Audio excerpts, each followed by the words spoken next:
gravação? Não tem essa informação. Vamos ver se a gente disponibiliza lá no canal do IESB Direito no YouTube. Pode ser. Tá bom? Professor, online. Então vamos lá. Meus queridos, muito boa tarde, tudo bem com vocês? Parabéns pela dedicação, parabéns também a todos que estão presentes aqui, sala quase cheia, não é isso? É um prazer enorme estar aqui com vocês mais uma vez. E agora, nós vamos trabalhar uma peça extremamente importante, principalmente para aqueles que visam a segunda fase do exame de ordem. O professor Igor está ajustando aqui. Deu certo, mestre? Excelente. Então, nós vamos trabalhar uma peça extremamente importante para quem visa a segunda fase do exame de ordem na área penal e também para quem vai militar na seara penal. Veja, nós estamos falando de memoriais. Memoriais é uma peça extremamente complexa. Memoriais que é uma peça em que você pode desenvolver e elencar diversas teses. Vamos falar sobre tudo isso agora na nossa oficina. Tranquilo? Então, vem comigo. Qual é a ideia básica dos memoriais? Primeiro passo é descobrir, então, qual é o momento processual que eu estou. Eu sempre digo, esse é um dos maiores receios, os maiores medos dos alunos. Qual, professor? Descobrir qual é a peça que tem que ser feita. É a parte mais fácil. Veja, vamos fazer aqui a nossa caminhada processual. Nós tivemos uma investigação, encerrada a investigação, os elementos colhidos foram encaminhados para o MP, via de regra, né? O MP, então, oferece a denúncia, ou pode ser que nós tenhamos uma queixa-crime. A ação penal é proposta. Depois que a ação penal é proposta, ela vai parar na mesa do juiz. O juiz, então, nos termos do 395 do CPP e do 41 do CPP, vai dizer se recebe ou se rejeita a denúncia. Se o juiz recebe a denúncia, ele vai mandar citar o réu, para o réu apresentar a resposta à acusação, peça que nós aprendemos hoje pela manhã. Tranquilo? O réu, então, apresenta a resposta à acusação. Qual é o objetivo da resposta à acusação? O objetivo da resposta à acusação é a absolvição sumária, nos termos do artigo 397 do CPP. Pelo amor de Deus, você não pode errar isso. Resposta à acusação visa a absolvição sumária nos termos do artigo 397 do CPP. Legal, o direito é fácil. Bacana. Apresentamos a nossa resposta à acusação. O juiz pode absolver sumariamente ou não. Se o juiz não absolver sumariamente, o que ele faz? Determina que seja marcada a audiência de instrução e julgamento. Bacana. A finalidade da audiência de instrução e julgamento, olha como o próprio nome diz, é instruir o processo com a produção de provas. Ao final, então, julgar. Veja que o objetivo, então, de acordo com o legislador, é que em uma única audiência, o juiz vai colher todas as provas. Depois da colheita de provas, o Ministério Público vai apresentar alegações finais orais. Se houver assistente da acusação, esse também vai apresentar alegações finais orais. E depois a defesa vai apresentar alegações finais orais. Isso que eu estou dizendo está lá no artigo 403 do Código de Processo Penal. Vamos ver? Está no material. Este material vai ser disponibilizado para vocês. Já encaminhei para o professor Igor. Tanto o material da resposta à acusação, quanto o material de memoriais vai ser encaminhado via e-mail. Joia? Tranquilo. Então, vem comigo na leitura do 403. Não havendo requerimento de diligência ou sendo indeferido, serão oferecidas alegações finais orais por 20 minutos, respectivamente, pela acusação, primeiro, e pela defesa, posteriormente, prorrogáveis por mais 10 minutos, proferindo o juiz a seguir a sentença. Pegaram a ideia? A regra, então, é que na AIJ, na audiência de instrução e julgamento, nós vamos encerrar com a sentença do magistrado. Entretanto, Marcelo, Bárbara, que estão presentes aqui conosco, há duas situações em que o legislador autoriza o magistrado a conversão de alegações finais orais por memoriais. Então, há duas situações em que o legislador disse para o juiz: juiz, você pode, ao invés de colher as alegações finais orais, dar um prazo para que o Ministério Público e dar um prazo para que a defesa apresente memoriais por escrito. Fácil ou não? Isso que eu estou dizendo está no artigo 403, parágrafo 3º, na tela de vocês. Olha aí. Direito é fácil. Está lá no 403, parágrafo 3º. O juiz poderá, considerada a complexidade do caso, primeira hipótese em que eu posso converter alegações finais orais em memoriais. Segunda hipótese, ou o número de acusados. Então, quais são as duas hipóteses que autorizam o magistrado a converter alegações finais orais em memoriais? Complexidade da causa e número de acusados. A prática é um pouco diferente. Na prática, nós percebemos que em determinadas varas, a conversão de alegações finais orais por memoriais é praxe, tá? Mas o que o legislador estabelece são essas duas hipóteses. Bom, conceder às partes o prazo de 5 dias sucessivamente para a apresentação de memoriais. Nesse caso, será o prazo de 10 dias para proferir sentença. Qual é o prazo para apresentar memoriais? 5 dias. O que quer dizer, Marcelo, 5 dias sucessivamente? Quer dizer que o juiz abre prazo para o Ministério Público, o Ministério Público, dentro de 5 dias, protocola os seus memoriais. Quando o Ministério Público protocola os memoriais, o juiz manda intimar a defesa para que a defesa, sucessivamente, logo após o MP, apresente os memoriais defensivos. Qual é o prazo? 5 dias. Aprendemos a contar prazo na oficina de hoje pela manhã. Professor, não assisti. Vai ser disponibilizado para vocês lá no canal do YouTube do Direito, tá bom? Aproveito para pedir a vocês o seguinte: se inscrevam no nosso canal do YouTube, Direito IESB. Lá vocês vão ter acesso a diversas oficinas, palestras que foram gravadas e estão disponíveis a vocês. Combinado? Beleza. Qual é o momento processual, Bárbara? O momento processual é aquele que antecede a sentença. Então, você pode encontrar no exame de ordem essa deixa, porque o examinador ele te dá uma deixa para você descobrir qual é o momento processual que você está. O examinador pode falar a derradeira manifestação da defesa. Qual é a derradeira? Qual é a última manifestação da defesa? Memoriais. Porque logo a seguir, o juiz vai sentenciar. Pode ser que você encontre a seguinte deixa: logo após a derradeira manifestação do MP. Qual é a derradeira manifestação do MP? Memoriais. Pode ser que o exame de ordem diga assim: olha, o momento que antecede a sentença, nós já sabemos que faremos memoriais. Perceberam, então, qual é o momento processual? Fácil, você não vai errar a peça. Tranquilo? Então, vamos avançar um pouquinho, porque memoriais é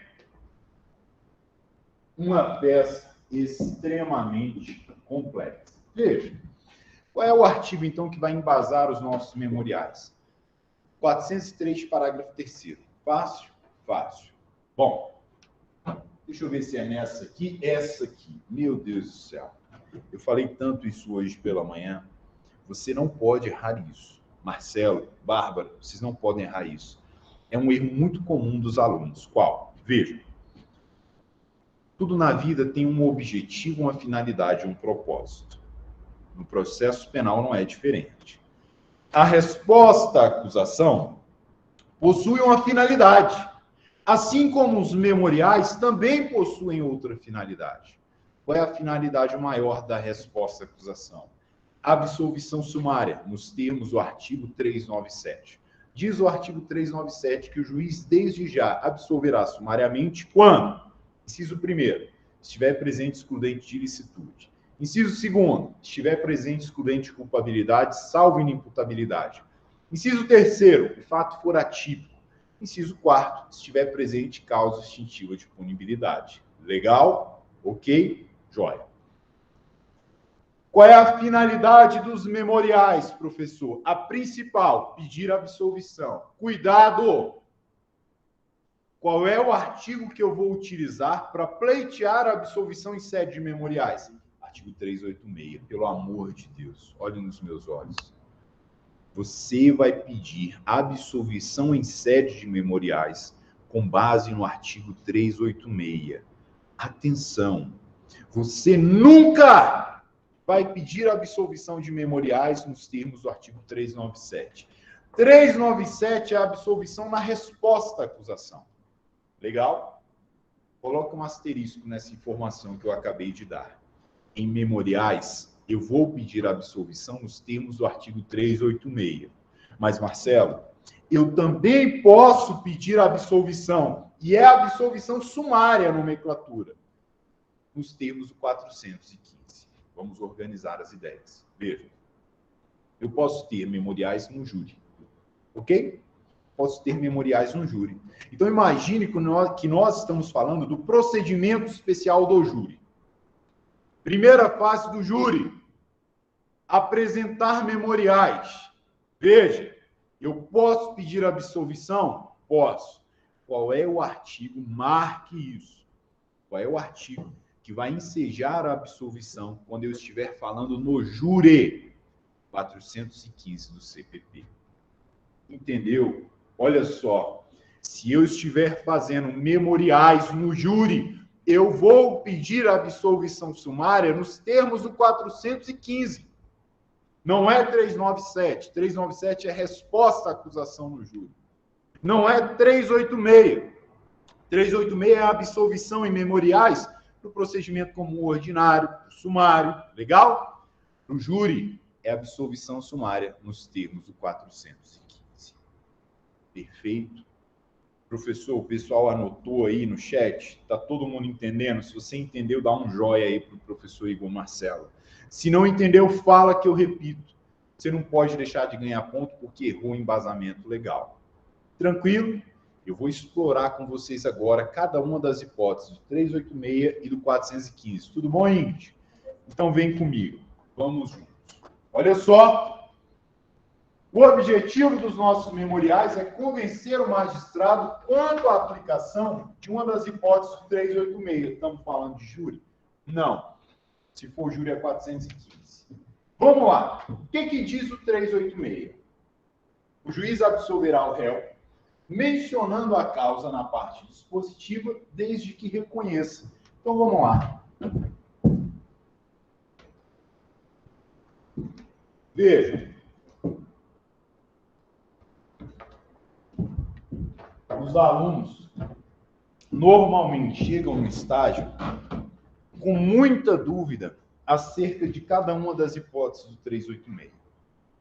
Os alunos, às vezes, eles conseguem até pensar na tese, só que na hora de fazer o pedido, eles não conseguem encaixar a tese em cada um dos incisos. Você nunca mais vai errar isso. Vem comigo.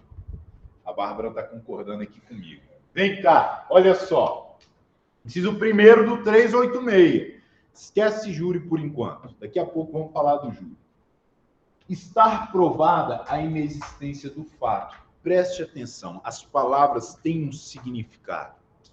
Estar provada a inexistência do fato quer dizer que nós conseguimos trazer elementos aos autos que demonstraram que o fato não existiu. Tranquilo? Nós conseguimos trazer elementos aos autos que demonstraram que o fato não existiu.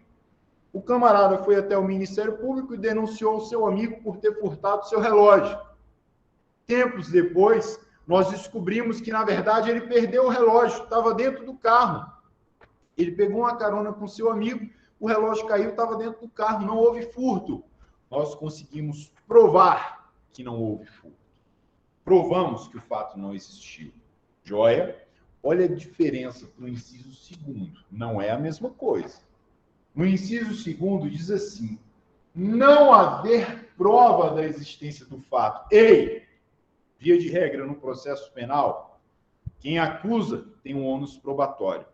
Quando o inciso segundo diz assim, não haver prova da existência do fato, quer dizer que o Ministério Público, entre aspas, falhou. O Ministério Público não conseguiu trazer elementos que provassem que o fato existiu.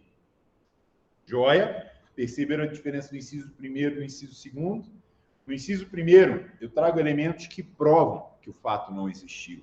No inciso segundo, eu não consigo, Ministério Público, em regra, não consigo provar que o fato aconteceu. Legal? Vamos adiante. Inciso terceiro, pelo amor de Deus. Inciso terceiro, olha comigo. Não constituir o fato infração penal significa que o fato é atípico. Sabe uma das teses que mais cai no exame de ordem, professor Igor? Princípio da insignificância. Perdi as contas de quantas vezes já foi cobrado. O que o princípio da insignificância faz, doutor Pedro? O princípio da insignificância torna o fato atípico. Inciso terceiro, não constituir o fato infração penal. Entenda, fato atípico. Fácil ou não? Direito é fácil. Inciso quarto, estar provado que o réu não concorreu para a infração penal. Veja, no inciso quarto, eu trago elementos que provam que o camarada que está sendo denunciado, o réu, não concorreu para a infração penal. Ele não é autor, ele não é partícipe. Imagina o seguinte exemplo, eu tenho um álibi, eu tenho uma filmagem de que no dia e na hora em que o homicídio homicídio não, esquece o homicídio que a gente vai falar de depois. Eu tenho um vídeo em que no dia e na hora em que o furto aconteceu, ele estava em Caldas Novas, ele nem estava no Distrito Federal. Como é que foi ele? Perceberam? De acordo com o inciso 4º, eu provo que ele não é o autor do fato. Inciso 5º, não existir prova de ter o réu concorrido para infração penal. Aqui, entre aspas, novamente, o Ministério Público falhou no ônus de provar que o réu é, de fato, o autor. Pegaram a diferença do 4º para o 5º? É o mesmo raciocínio, a mesma diferença do 1º para o 2º. Fácil. Vamos adiante. Inciso 6º. Existirem circunstâncias que excluam o crime. O que são circunstâncias que excluam o crime? Anote. Excludentes de ilicitude. Tranquilo, doutor Pedro. Excludentes de ilicitude. Se houver uma excludente de ilicitude, você vai embasar o seu pedido de absolvição no 386, inciso 5º. Mas o inciso 6º, mas o inciso 6º ainda continua dizendo assim: ou isentem o réu de pena. O que quer dizer isentem o réu de pena? Causas excludentes de culpabilidade. Fácil ou não? Inciso 6º traz causas excludentes de ilicitude e causas excludentes de culpabilidade. Ensejam a absolvição nos termos do 386. Inciso 7º, para terminar. Não existir prova suficiente para condenação. Aqui nós temos o famoso indúbio pro réu. Meus alunos de estágio adoram indúbio pro réu. Legal, o Marcelo está concordando aqui, meu aluno de estágio. Legal, pessoal? Deu para pegar a ideia? Daqui em diante, você não pode mais errar as hipóteses de absolvição do 386. Combinado? Destrinchamos cada uma delas. Quando você desenvolver uma tese de absolvição no seu mérito, você já sabe como é que vai fazer o pedido daqui por diante. Ok? Vamos avançar então. Fácil, direito é fácil, meu Deus. Assim como o controle de constitucionalidade, não é, Ingrid? É fácil. Um beijo para os meus alunos de controle de constitucionalidade. Pessoal, vem comigo. Ó, agora é sério. Nós falamos de memoriais. Esses memoriais têm por objetivo principal a absolvição. A absolvição é essa que está prevista no 386. Agora, se for júri, se for memoriais no júri, primeira fase do júri, eu posso pedir absolvição? Posso. Só que agora é nos termos do artigo 415 do CPP. Tranquilo, maravilha. Então, vamos fazer uma pequena revisão. Veja só. Ao final da primeira fase do júri, o juiz pode tomar 4 decisões. Veja, o juiz pode pronunciar, nos termos do 413. O que é pronunciar, basicamente? É remeter o réu para a segunda fase do júri, para a sessão plenária, em que nós vamos ter os jurados, conselho de sentença e tudo mais. Legal? O juiz pode pronunciar 413. Ele pode impronunciar 414. Vamos ler, eu vou explicar o 414 para você entender o que é impronúncia. O juiz pode absolver sumariamente 415. Legal? E o juiz pode desclassificar 419. Perceberam, então? Ao final da primeira fase do júri, o juiz só pode tomar 4 decisões. Por que não cai com frequência memoriais do júri no exame de ordem? Porque é relativamente mais fácil. Por quê? Porque eu só tenho 4 teses de mérito. Legal? Normalmente o que cai são memoriais do ordinário, sumário, tranquilo? Bom, vamos ver o que diz o 415. Eu já quero antecipar algo. Olhe nos meus olhos. Pedro, Bárbara, Ingrid, todos vocês que estão aqui. 46 online. Olha aí, 46 online. Pessoal, presta atenção. Lá no 386, se o juiz tiver dúvida, o que ele faz? Se o juiz tiver dúvida, Vicente, o que ele faz no 386? Absolve. Porque lá no inciso 6º, o 7º, desculpa, né? 7º, tem o indúbio pro réu. Tem o indúbio pro réu. No júri, a absolvição sumária nos termos do 415 só vai acontecer se o juiz tiver certeza. Porque na primeira fase do júri, não se aplica o indúbio pro réu, mas sim o indúbio pro societá. Legal? Olha, então, as palavras que são utilizadas no 415. Veja comigo se elas não transmitem essa ideia de certeza. Eu preciso de certeza para absolver. Vem comigo, 415. O juiz, fundamentadamente, absolverá desde logo o acusado quando? Inciso 1º, provada. Não dá ideia de certeza? Provada a inexistência do fato. Queridos, provada a inexistência do fato quer dizer que o fato não aconteceu. Joia? Inciso 2º, provado não ser ele o autor ou partícipe do fato. Eu provei, eu trouxe elementos suficientes para provar que ele não foi o autor do fato. Inciso 3º, o fato não constituir infração penal. O que quer dizer isso? Anote. O fato é atípico. Fácil. Nunca mais vão errar isso. Atipicidade. Professor, eu estou desenvolvendo uma tese com relação ao princípio da insignificância. Fato atípico. Se for no âmbito do júri, é difícil pensar em insignificância no âmbito do júri, mas, ó, fato atípico, inciso 3º. Legal? E o inciso 4º. Demonstrada causa de isenção de pena. O que é causa de isenção de pena? Excludente de culpabilidade. Ou de exclusão de crime. O que é exclusão de crime? Excludente de ilicitude. Direito é fácil. Professor Igor Marcelo, alguém tem dúvida aí? O professor José Carlos Ribeiro está perguntando se o senhor pode repetir as 4 decisões que o juiz pode tomar. Agora mesmo, doutor José. Agora mesmo. Vem comigo.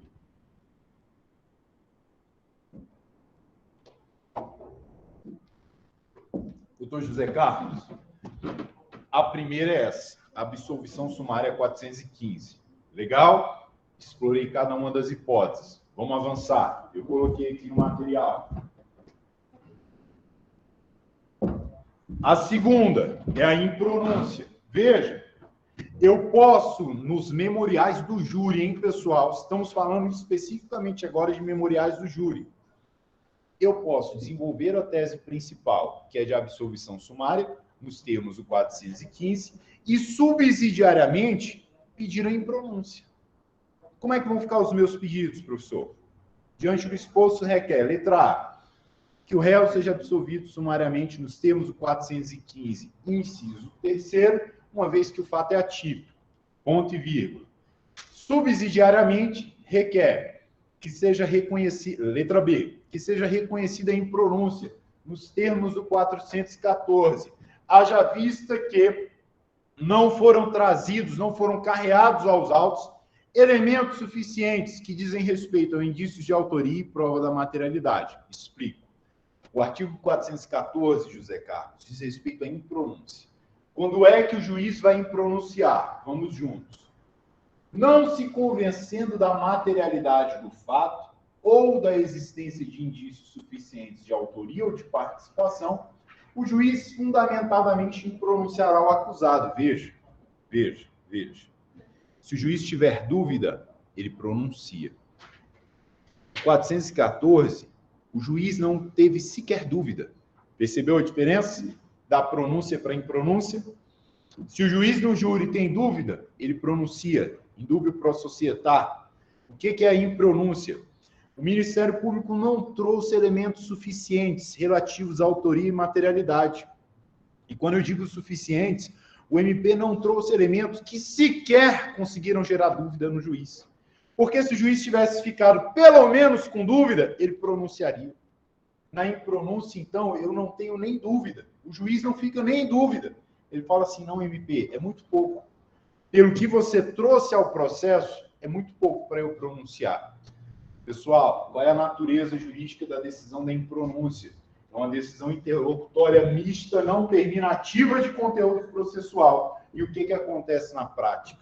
Veja, não é que o processo morre, que a gente não pode mais discutir aquilo. O que acontece é o seguinte, a polícia pode continuar investigando, o Ministério Público pode continuar em busca de elementos de autoria e de materialidade. E aí, se ele conseguir elementos novos, ele pode oferecer uma nova denúncia. Cadê? Pode oferecer uma nova denúncia? Pode, sem nenhum problema. Surgiram provas novas, o MP oferece nova denúncia. O que vai acontecer com o processo antigo? Vai ser apensado, anexado ao processo novo, como se fosse prova emprestada. Tudo que foi produzido no processo antigo, que se encerrou com a sentença de impronúncia, com a decisão de impronúncia, vai ser aproveitado no processo novo, que se iniciou em face de uma nova denúncia por conta de provas novas. Fácil ou não? Diga, Marcelo. Tipo, se impronunciar, quer dizer que absolveu, o processo vai arquivar, é isso? Não. Não, veja só. Boa pergunta. Quando o juiz absolve, ele resolve o mérito. Na impronúncia, ele não resolve mérito. Na absolvição, ele analisou a autoria, analisou a materialidade. Isso assim, não. Então, o 414 não tem nada a ver com o 419, que é a Não, classificação que ele vai... Nada a ver, nada a ver. No 414, que é a impronúncia, o processo vai ser baixado, acabou. Mas o MP pode oferecer uma nova denúncia se surgirem provas novas. E o 419, que fala da desclassificação, foi o José Carlos que perguntou, né, quais as 4 decisões. Absolvição sumária e impronúncia. Olha a terceira, José Carlos. Desclassificação do 419, que é a dúvida do Marcelo. O que diz o 419? Ei, calma, presta atenção. Pode ser a minha tese principal, a absolvição. Eu posso pedir subsidiariamente a impronúncia, que é benéfica para o meu cliente, sim ou não?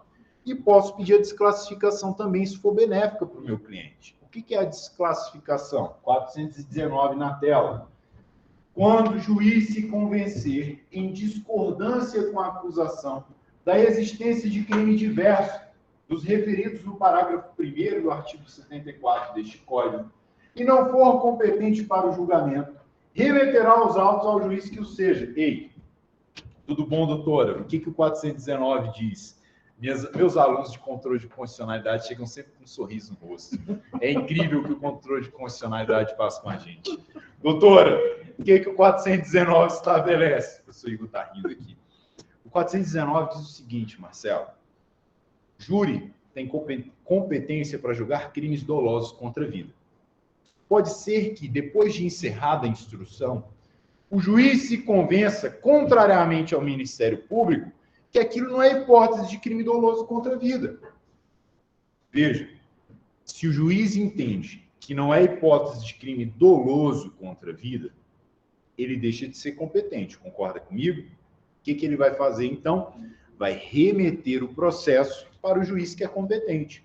Sai da vara do tribunal do júri e vai para a vara criminal. Fácil. Ok? Tranquilo? A depender da situação, isso é benéfico.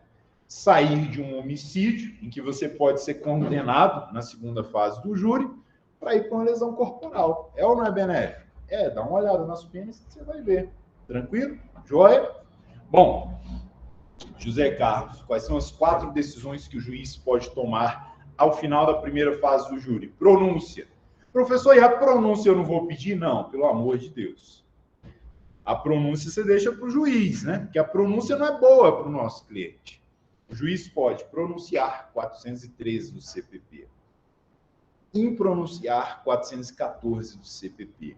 absolver sumariamente 415 do CPP ou desclassificar 419 do CPP. Legal? Professor, aí no chat está tudo tranquilo? Acho que estamos caminhando muito bem, então. Vamos avançar um pouco mais? Veja, memoriais no júri é isso. Só para a gente fechar. Nos memoriais do júri, o que você vai arguir? Preliminares.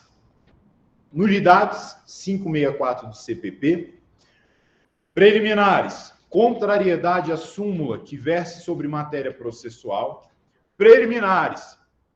Contrariedade a dispositivo constitucional que verse sobre matéria processual. O que eu sempre ensino? Preliminar é matéria processual. Guarde isso que você não vai errar. Legal? Ok? Posso colocar como preliminar também causa extintiva da punibilidade? Posso, sem nenhum problema. 107 do Código Penal. Tranquilo? Além das preliminares, estou falando de memoriais do júri, hein? Além das preliminares, quais são as minhas teses de mérito nos memoriais do júri? Reduzidíssimas. 3 a princípio. Absolvição sumária 415, tese principal. Impronúncia 414, tese subsidiária. Desclassificação 419, tese subsidiária. Anote mais uma. É pacífico hoje o entendimento de que eu posso pedir nos memoriais do júri o afastamento daquela qualificadora que é manifestamente absurda. Então, se existir uma qualificadora que é loucura, tem nada a ver, mas está lá na denúncia, eu posso pedir o afastamento. Vamos imaginar que tem a qualificadora do emprego de veneno. Não tem nada nos autos falando de veneno. Você concorda comigo que é manifestamente incabível? Eu posso pedir o afastamento dessa qualificadora. Só isso. 4 teses de mérito e nada mais. Absolvição, impronúncia, desclassificação e afastamento de qualificadora, que é manifestamente absurda. Fácil ou não? Fácil. Agora nós vamos para algo que é mais complicado. Vamos voltar nos memoriais do rito ordinário, sumário, em que eu tenho o artigo 386 ensejando a absolvição. Vamos trabalhar aqui de novo com 386. Ou melhor, vamos trabalhar não com o 386. Vamos trabalhar com os memoriais que não são do júri. Furto, estelionato, roubo. Professor, o que o senhor quer dizer? Eu quero dizer o seguinte. Nos memoriais em que eu saio da competência do júri, a gente já sabe que a absolvição vai ser embasada no 386. Agora, além disso, Cíntia, além de pedir a absolvição no 386, pode ser que o juiz condene, sim ou não? Então, eu tenho, além de desenvolver as teses de absolvição, eu tenho que desenvolver as teses pensando em uma possível condenação. Veja, lá nos meus pedidos eu vou colocar, ante o exposto requer. Tem preliminar? Quais são os preliminares? 564 do CPP, nulidade. 107 do CP, causa extintiva de punibilidade. Contrariedade à súmula que versa sobre matéria processual. Contrariedade ao dispositivo constitucional que versa sobre matéria processual. Tem um preliminar? Muito bem, vou colocar. Não tem, vou para o pedido de absolvição. 386, e aí você vai indicar o inciso. Agora, subsidiariamente, além do pedido de absolvição, você tem que pensar em uma possível condenação. Por que memoriais é a peça preferida do examinador da segunda fase? Porque é pensando em uma possível condenação que ele pode te cobrar diversas teses. E a gente vai explorar uma por uma agora, rapidamente. Quanto tempo temos? 20, 30 minutos. Vem comigo, então. Meus queridos, além da absolvição sumária, pensando em uma possível condenação, quais os pedidos nós podemos fazer? Posso pedir desclassificação, saindo de um crime e indo para outro mais benéfico. Já caiu, por exemplo, no exame de ordem, a desclassificação para o exercício arbitrário das próprias razões. Eu saía de um crime grave, eu não lembro agora se era furto, o que era, saía de um crime grave e ia para o exercício arbitrário das próprias razões. Tranquilo? o exercício arbitrário das próprias razões na questão, se processava mediante representação, se não me engano, e de acordo com a questão, você percebia que já havia passado o prazo de 6 meses para o oferecimento da representação, o que ensejaria eventual absolvição. Legal? Ok? Então eu posso, tese subsidiária, além da absolvição, pedir desclassificação para um crime menos ruim, para um crime com a pena menor para o meu cliente. Além disso, o que eu posso pedir? Afastamento de qualificadora. Vamos imaginar que o nosso cliente foi denunciado por um crime qualificado.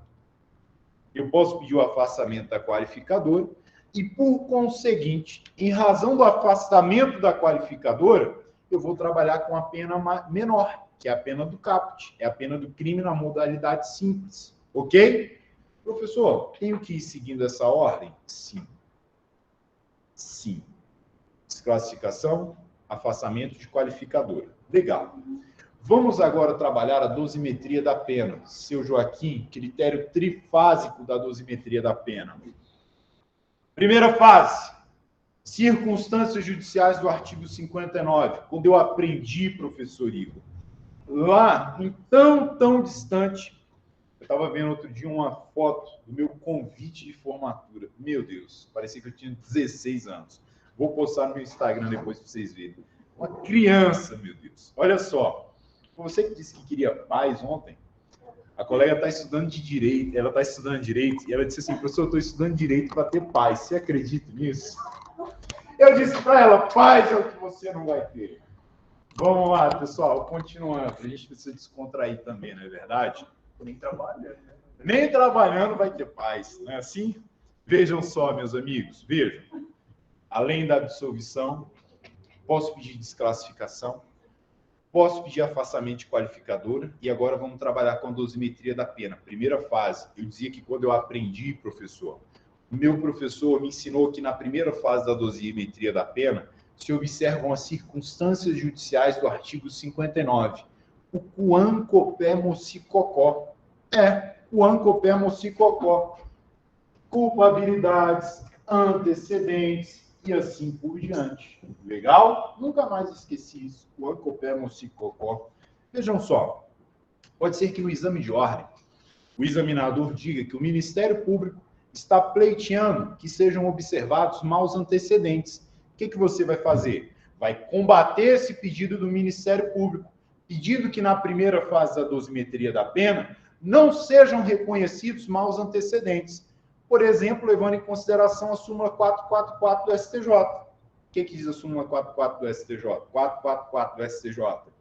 Que investigações em curso e processos criminais em andamento não ensejam maus antecedentes. Cansei de ver isso caindo no exame de ordem. Legal? Então, com relação à primeira fase da dosimetria da pena, você está fazendo a prova. O examinador vai dizer se o Ministério Público está pleiteando um aumento na primeira fase. Legal? Primeira fase da dosimetria da pena, qual vai ser o meu pedido? Que a pena base seja fixada no mínimo legal. Haja visto que as circunstâncias judiciais do artigo 59 são todas favoráveis ao nosso cliente. Segunda fase da dosimetria da pena, atenuantes e agravantes. Artigo 61 e seguintes do Código Penal, tá? 61 e seguintes do Código Penal.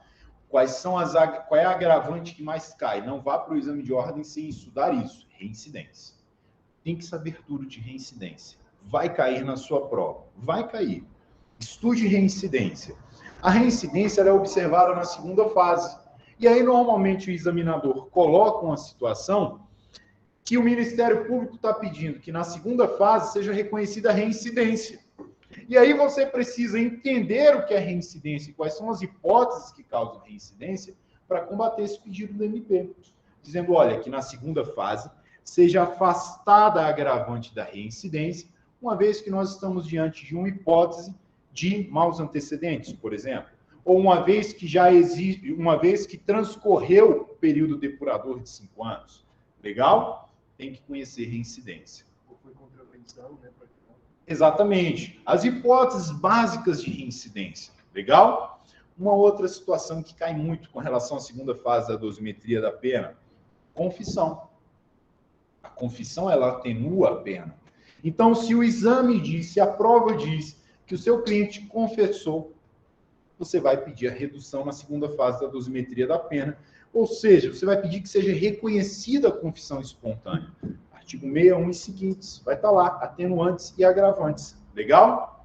Uma outra situação que caiu recentemente, mas foi em contra-razões de apelação. Olha aí, é o João e a Larissa? Camila, desculpa, Camila. O pessoal está chegando aqui. Meus queridos, uma outra situação que caiu no exame de ordem. Só que foi contra razões de apelação, mas se aplica aqui também para a gente. O examinador dizia que o crime foi praticado contra a mulher grávida. Opa! Foi praticado contra a mulher grávida. Agravante, calma. Não basta que tenha sido praticado contra a mulher grávida. Quem praticou o crime tinha que saber que a mulher estava grávida. Exatamente. O examinador, ele dá a resposta para você. Direito é muito fácil. Para de ficar com medo do exame de ordem, porque o examinador, ele te dá a deixa. O examinador disse, sabe o que nessa situação? Que a mulher havia acabado de descobrir a gravidez. Que nem a barriga dela estava aparente, ela tinha acabado de sair da clínica.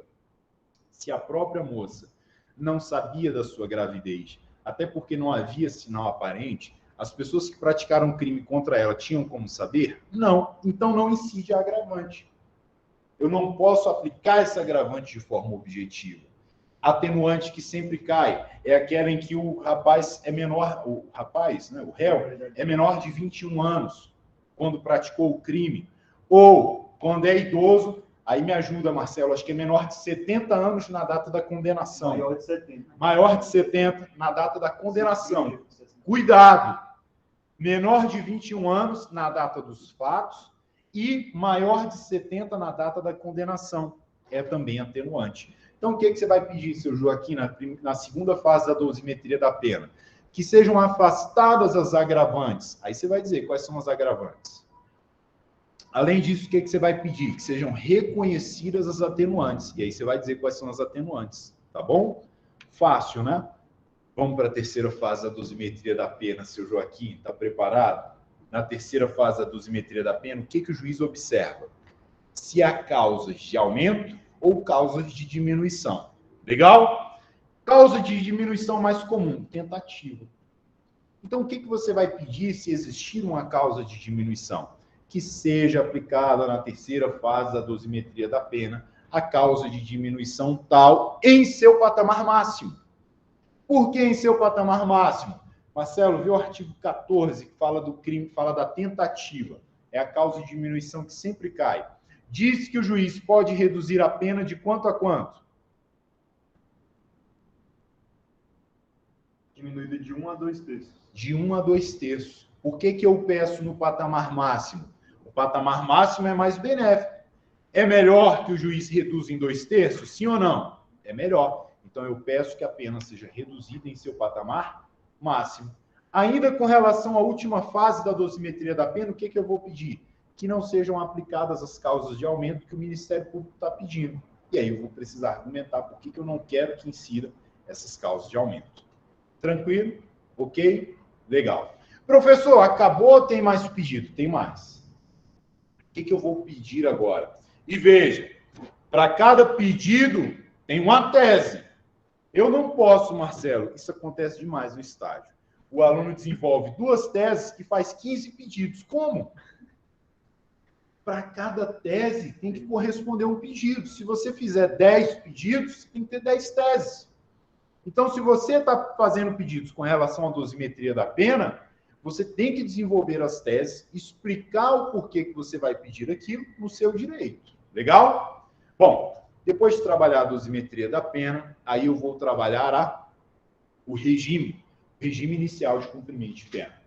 O regime de cumprimento de pena está previsto no artigo 33, parágrafo 2º. Aí tem as alíneas A, B e C. Regime fechado, semiaberto e aberto. Tem que estudar para saber quando é que eu vou pedir cada um desses regimes. Qual é o critério que o legislador adota? Se você for ler as alíneas A, B e C. Quanto da pena e se é reincidente ou não. É isso que o legislador adota via de regra. Então, você pode pedir que o regime seja semiaberto ou aberto. O aluno pergunta, professor, posso pedir o regime fechado? E aí, professor Igor? Pelo amor de Deus, né, gente? O fechado você não vai pedir. Ou você pede semiaberto ou aberto, que é o melhor. Ou são os melhores. Tranquilo? Acabou, seu Joaquim? Não, tem mais. Você pode e deve pedir, marque esse artigo. Artigo 44 do Código Penal. 44 do Código Penal fala sobre a substituição da pena privativa de liberdade por restritiva de direito. Legal? Pena privativa de liberdade por restritiva de direito. Estão estampados no artigo 44 os critérios a serem adotados. Legal? Se você vai pedir isso, você tem que colocar no seu direito.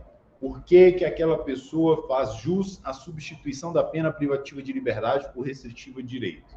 Acabou? Não, não acabou. Direito é fácil.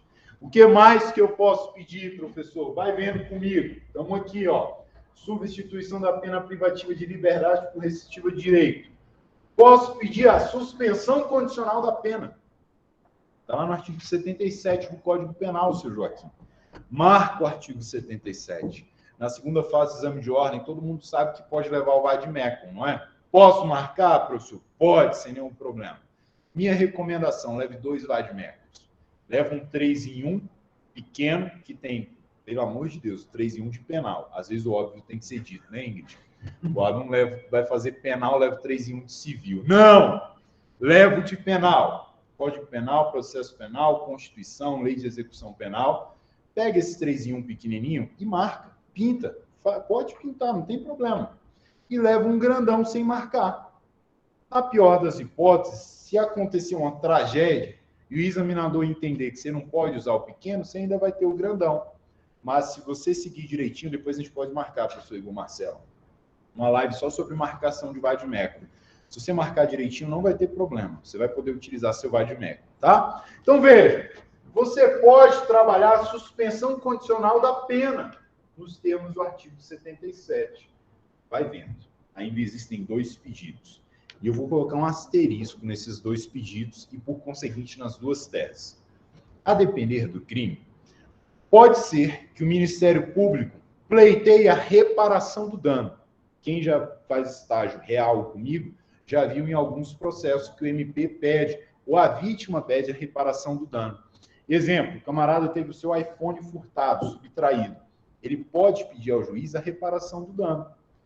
Se houver esse pedido, se o problema disser para você, o MP, a vítima, pediu a reparação do dano, você tem que colocar esse pedido. Qual é? A fixação do patamar mínimo quanto ao valor de indenização por eventuais prejuízos causados pelo crime. Ou seja, você vai pedir para o juiz, fixe no patamar mínimo o valor reparador, o valor indenizatório. Por quê? O camarada teve o seu iPhone subtraído. Joia? Ora, é legítimo que o juiz fixe a pagar um iPhone novo, se o iPhone dele era um iPhone, sei lá, 6S, que custa R$500? Não. Se você entrar no Mercado Livre, vai ter iPhone 6S, você nem se existe isso, de vários preços. Então, você pode pedir que seja fixado o valor mínimo de indenização. E mais, outro pedido que você pode fazer, coloca um asterisco. Suspensão condicional do processo. Artigo 83 da Lei 9.099. Aí o aluno olha para mim e fala, professor, mas suspensão do processo agora? Professor, eu já estou no final do processo, o juiz já vai condenar. Veja, quando você trabalha com a desclassificação, pode ser que, em face do seu pedido de desclassificação, você vá para um crime em que é possível a suspensão do processo. O Ministério Público ofereceu a denúncia por um crime. Com base naquele crime, não cabe suspensão. Mas você desenvolveu uma tese de desclassificação. E se o juiz acolher aquela tese de desclassificação, você vai para um crime em que é possível a suspensão condicional do processo. Por que eu falei para colocar um asterisco? Porque deu para perceber que não é sempre que a gente vai fazer esse pedido. Tá joia? Diga, Marcelo. Lá na resposta à acusação, ele falar que não tem interesse na suspensão condicional do processo, mas nos memoriais ele pode pedir de novo ou não? Pode. A nossa missão é pedir. A gente pede. Então, mesmo que ele anteriormente ele tenha rejeitado a proposta, o benefício, ele pode pedir? Pode. Agora veja, na resposta à acusação, ele rejeitou porque a gente estava diante do crime A. Em memoriais, a gente está pedindo a suspensão do processo porque a gente vai sair do crime A para ir para o crime B. Então, a suspensão do condicional do processo é uma consequência do acatamento do nosso pedido de desclassificação. Legal? Tranquilo? A dúvida do Marcelo é muito boa no seguinte sentido. O aluno me pergunta o seguinte: professor, lá no exame de ordem, se eu colocar teses a mais, eu perco nota? Não. Porque o critério de correção do exame de ordem não é tirar nota. O critério de correção do exame de ordem é que você deixa de ganhar. Então, se você não colocar a tese que está no espelho de correção, você deixa de ganhar. Professor, e se eu colocar uma tese a mais, você vai deixar de ganhar? Não, não vai acontecer nada. E pedir as duas, o subsídio da pena e do processo? Pode, sem nenhum problema. Aí, se for critério do juiz, né, por exemplo. Se for possível naquele caso, do exame de ordem, posso pedir, sem nenhum problema.